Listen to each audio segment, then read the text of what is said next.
Well, good morning, everybody. It's Teepa, and I have a guest. And my guest is Miki. I'm just going to use first name because we've sort of gotten acquainted, but she's going to tell you more about herself. What we're really going to be talking about this morning is we've dropped a few hints. We've said a few things, Sensi.Ai and hack Teepa Snow. So what we talked about is high tech plus high touch equals a combination that's going to let us do the kind of things we really want to be able to do to help people live the lives they want to live, regardless of what the ability set is, by paying attention to what the ability sets are. So I'm going to turn it over to Miki for just a minute here and let her sort of share a little bit about Sensi.Ai. And I'm an OT and she's an OT, and that's kind of cool. Matthew, who's listening in, is not an OT, but he's a PT type. So we like him too. Well, we like everybody. But Miki, go ahead and give us sort of a lowdown here. Give us some scoop. Sure. Firstly, it's really great to be here. So thanks for having me. And yes, I'm an occupational therapist, but I work for this startup and this product called Sensi. And Sensi.Ai is a product that is really changing the way that people are being cared for within their homes. It's also really working on that goal that I think is really something that we all are aiming for, especially our older adults, is being able to stay at home for as long as possible, but to be able to do that safely. Okay, Miki, now pause a second, because I fit in that category now. So I think it's mature. Those of us who are getting more mature, those are more mature adults. We're more mature. Yeah, that's us. I don't think you're there yet, but when you get to be more mature, then you do want to be where you want to be, doing what you want to be doing with whom you want to be doing it. And that actually you probably have that right now. You want to be who you want to be, do what you want to do, with whom you want to do it, where you want to do it. Yeah, absolutely. Yeah, well, that's not going to change when you get to be my age, just so you know. So that is going to be for all of us a very common goal of everybody, including those who are finding function more difficult, which definitely does come with age. So what Sensi is able to do is use the data and insights and trends that are occurring within someone's home, about their well-being, about their function, about the level of care that they're receiving. It takes all of that information and it is sharing that with care agencies to allow them to really be able to suit their care and individualize their care and optimize their care based on the need there of the person. So all right, so let's pause and let's break that down a little bit. So this is that high tech and I'm the high touch. So we're going to put the high tech and the high touch together. So the system that Miki is talking about is an auditory sort of processing system. It takes audio data, not visual data, not, watching you with the camera. It's not that, it's audio data. And it's taking in audio data in a variety of locations. And by processing the audio data, what it hears, it comes up with a pattern of activity and location of activity and the kind of activity, whether it's more of a verbal interaction activity or a physical engagement in something activity. So you start to scope out what's happening where with whom in the situation so that you get a better sense of what's the pattern and where are there points of yikes or distress or silence where there shouldn't be silence. Why is that silence happening so long? I thought she was getting up and getting going, but it sounds like she's not even getting up and moving for like 12 hours. Wow, that's a really long time, man. So it allows us to notice things, is what you're talking about. Exactly. And I know from a therapy point of view, and, when I was very much actively working as an occupational therapist and I was going out and I was assessing people clinically and I was seeing them for maybe an hour of the day and really getting an insight into their well-being and their needs and their function. But what Sensi is able to do is to really provide a whole other perspective by giving that 24/7 perspective and insights into their needs. What are they up to throughout the night? Are they up throughout the night and sleeping throughout the day? What is happening with that person, and how can we more comprehensively be applying that data towards their care and to keeping them safe?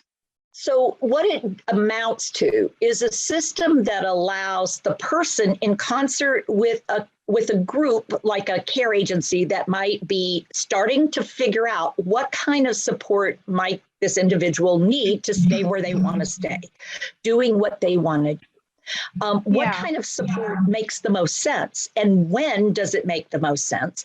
And is the support working in the way that we had thought it would work, or are there bumps in the road that we need to smooth out? So it allows the person to be more in control of what and when and how by giving us a full picture of what's happening.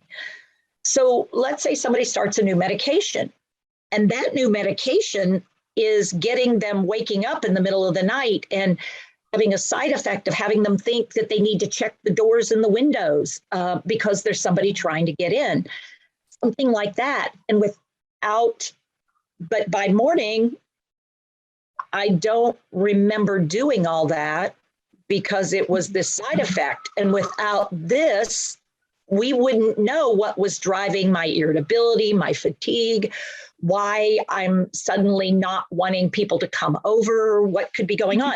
So it could be something really significant, or it could be little things like, I'm actually getting up 3 times in the night to go to the bathroom, and I'm not really doing a good job of that. I'm stumbling, and I ran into the wall a couple of times, kind of things. I'm having trouble with balance and nighttime issues with trying to get to the bathroom quickly, which is where we know a lot of falls can and do happen. So we also find that, especially when it comes to family members who are concerned about their loved one, and they might be able to tell that there are some changes happening, and that they're starting to be a bit worried and not sure, maybe we should be moving them to a care home, but they're not really sure. And what we are finding is, by giving them the insights and this data-based information, they have that reassurance that, okay, if something is happening, firstly, we will be alerted to it. If there are changes in their function happening, we'll be able to know how we can adjust, strategies or care or equipment based on those needs. And we actually have an example of someone who had Sensi in her home, exactly with this type of persona, where her family were concerned about her, and she was not wanting to have caregivers in her home. She was very resistant to wanting to accept physical care. So her care agency She didn't want high touch. She didn't want any touch. She wasn't into touch. Exactly. She wanted to be at home alone and as independent as possible. And so Sensi was implemented as the intervention here in this case. And, over time, Sensi was able to pick up on some of the difficulties she was having at certain times of the day.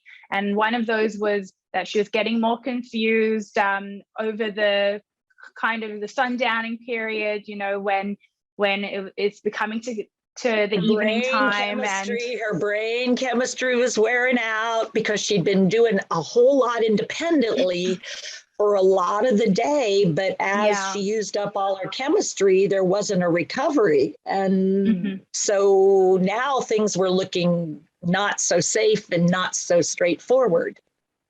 Exactly. So basically, it was really working with the family, with the care agency, and being able to find out, okay, what times of the day, if she does need care, when she does need care, when this will be most suited to her.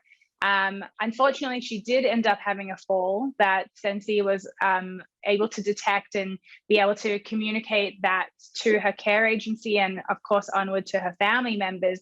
And this happened in the middle of the night. And from that moment, and with that knowledge that the family now has of what was happening for her, they were able to start to slowly, gradually implement the care that she needed in the time that she needed it, to be able to be safe, to still be able to be as independent as possible in the times where things were okay, but to make sure that, yes, in the time where she needed it the most, she was supported. So this is where I come in. So the family and everybody has sort of identified, this is when she's high risk. This is the high risk area. So this is where training and building skill in this interaction. So Miki, you're going to be the older woman who thinks she's, I don't want these people, Okay, you know how it goes, or you do, right? Because you've done this. Are you good at role playing? Okay, cool. No. Oh, well, we're going to give it a shot. We can try. We can try it. That's what we asked for, is can we at least try? Because this is actually, I'm going to say it, these are called positive action starters, and we have 5 of them. And so one of them is, could we try something? Okay, and I'm going to give you 2 choices, and I want you to pick from those choices.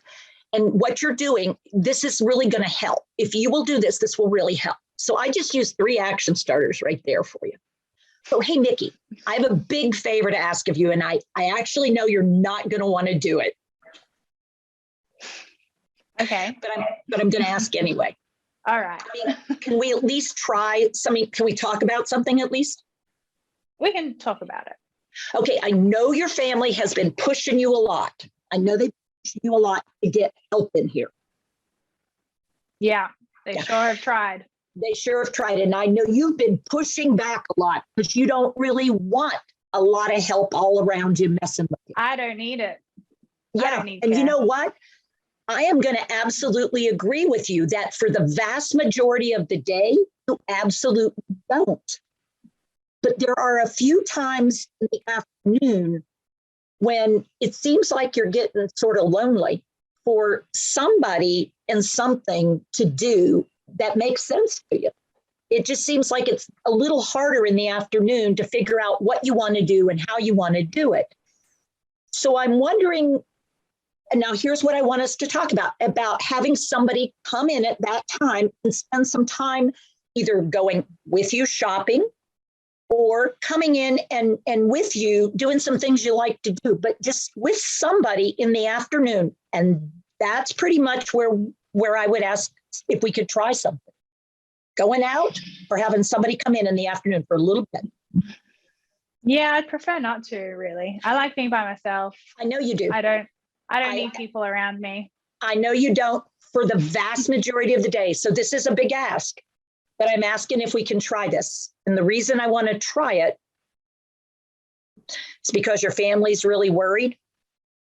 And I would rather you have control over what happens and they panic or something really bad happens to you. And then it's an emergency and you end up in the hospital and you end up having to go somewhere that you really don't want to go. So this is a baby step to avoid a big fall, quite honestly. And I'm asking a favor and I'm asking you to try something you don't even want. I get it. But I want you to have control. And that's why I'm here. Yeah. What do you think? And sorry, am I still role playing? I don't know. How are you feeling? No, I think what you're explaining there and the way that you're doing so is really taking that baby step and that real time period where, okay, this is where we're starting to see the needs. And, that's where we're seeing with Sensi's, data, we're able to really provide that individualized approach to people. Here's this skill thing that I'm building in. I turn my body sideways. So we're looking at the situation here in this space. I'm not staring at you, trying to convince you. I've turned my body and I'm using visual cueing in addition to, and I say out loud what you're feeling. So I get what you're feeling. It's not like I don't get it. I get it. What I didn't bring up is you already felt. That's why we're doing, I don't bring up the whole truth. And I said, we want to avoid that big fall. Mm-hmm. I don't know for sure whether you remembered or not. And me bringing it up isn't a good idea. But when I bring it up as a possibility, your like sort of emergency brain, your survival Anxiety. brain goes, oh yeah, I think something like that already happened, or it really could, and I the emergency room, and ooh. So that could trigger in your brain some sort of emotional piece that says, yeah, I probably better try something so that doesn't happen. I don't need to shove in your face that it already did happen, because we're past that. What I need to help people appreciate, and that's my job, is bringing up what she can't remember isn't helpful. Helping her to pick up on sort of an emotional memory might be helpful. Giving her a sense of control, voting it as a baby step that she can control because she doesn't want to lose control. And it's like, we don't need to grab control. It's the art. And that's that high touch phenomenon with the data. But I need the data. Otherwise, I can't be helpful. So there you go. That's it. Yeah. So what we're doing is we're partnering together to start to build this, the high tech. Here's the data, and here's what we can do with that data that really can help people come together, families come together, people who want to be on their own, teaching with the right support in place to keep them out of disasters, to offer that kind of support that gives them the freedom to make choices that make a difference, and to allow people that piece of themselves that they're afraid of losing, which is being in control and having relationships. This person who says, I'm fine being alone all the time, they're scared to be with people, particularly if somebody might notice. So how do we start to chip away at boundaries that they've created that actually form a prison as much as a location of safety? Because, when you close all the windows and the doors and you don't let anybody in, what's the difference between that and prison? It's like, well, I could have somebody in if I wanted to. And it's like, except not. So that realization that, boy, can we make a difference if we make a difference. So Miki, anything you want to add into that? So this is sort of the introductory. Yeah.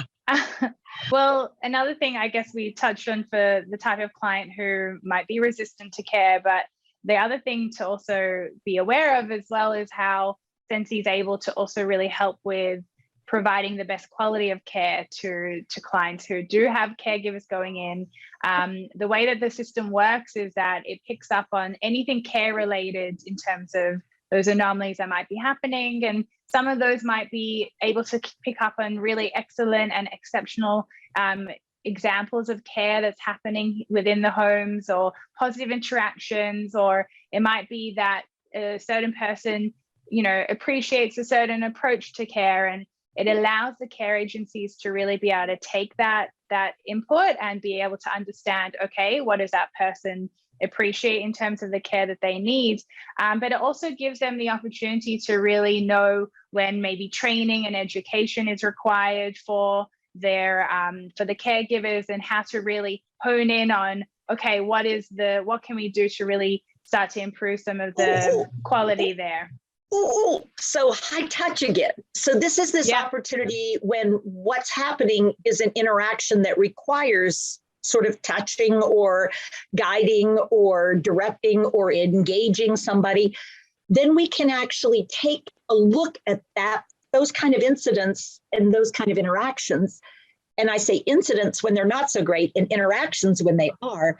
It allows us to look at what's going on and figure out how to guide and direct, and how to support, and how to, repurpose or shift, how to be effective at optimizing care, at optimizing support, at varying how that person is. So let's say, Miki doesn't like when I say, I need you to sit down. You don't want to fall, do you?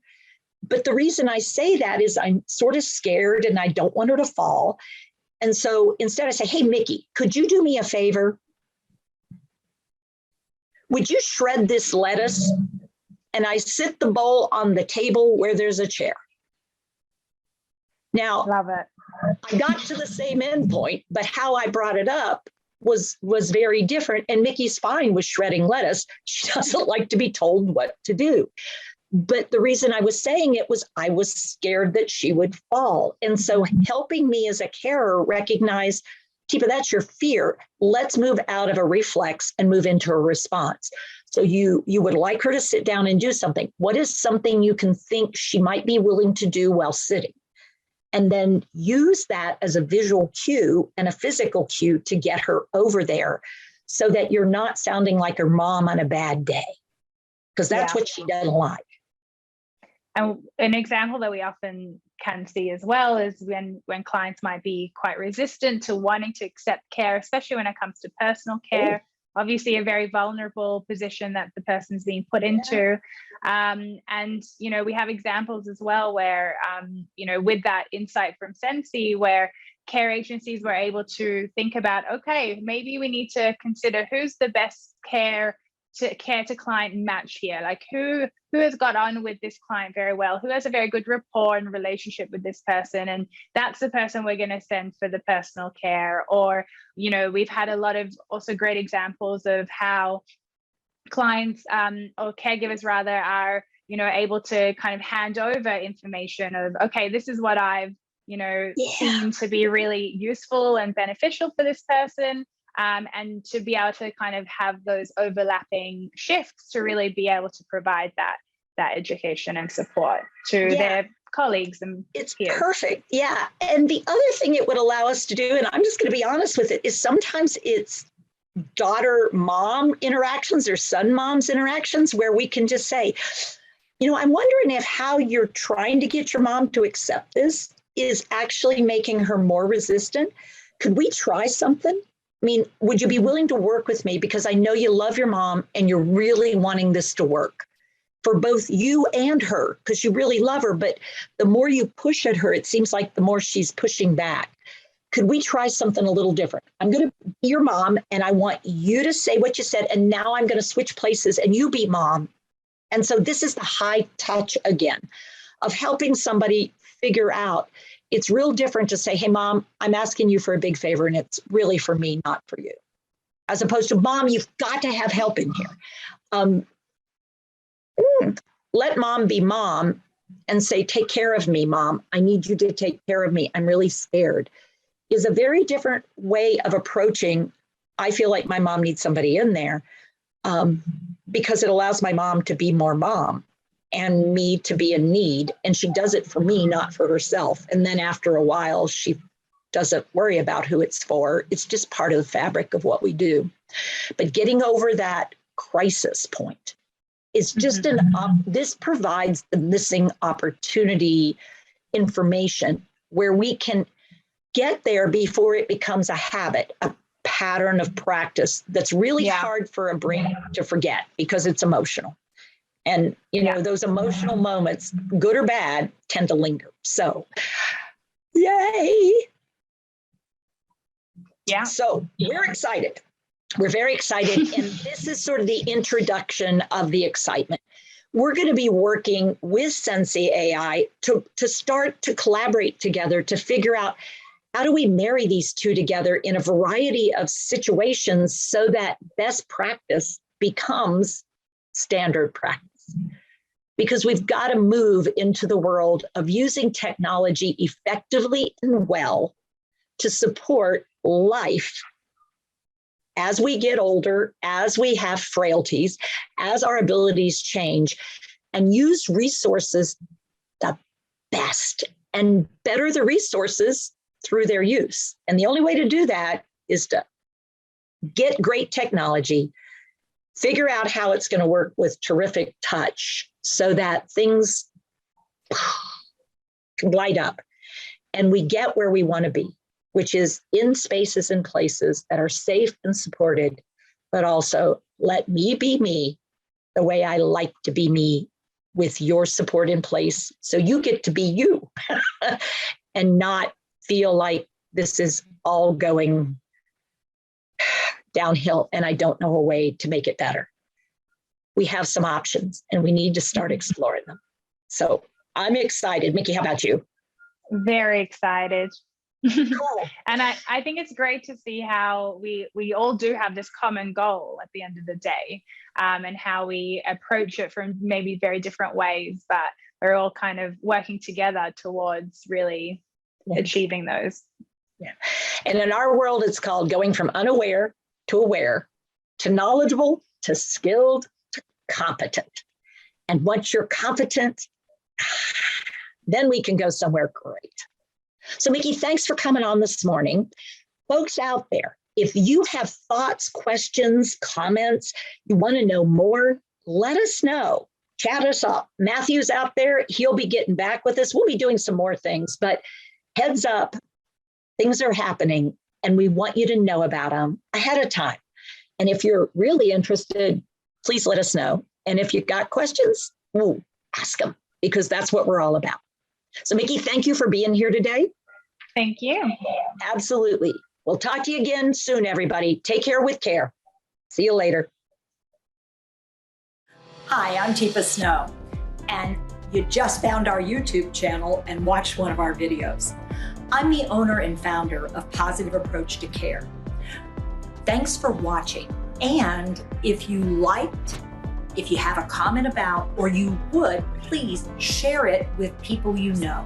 Oh, and if you haven't yet done it, consider subscribing. We'll let you know when the next new video comes out. And you might want to visit our website, www.teepasnow.com, where you'll find other resources as well. See you there.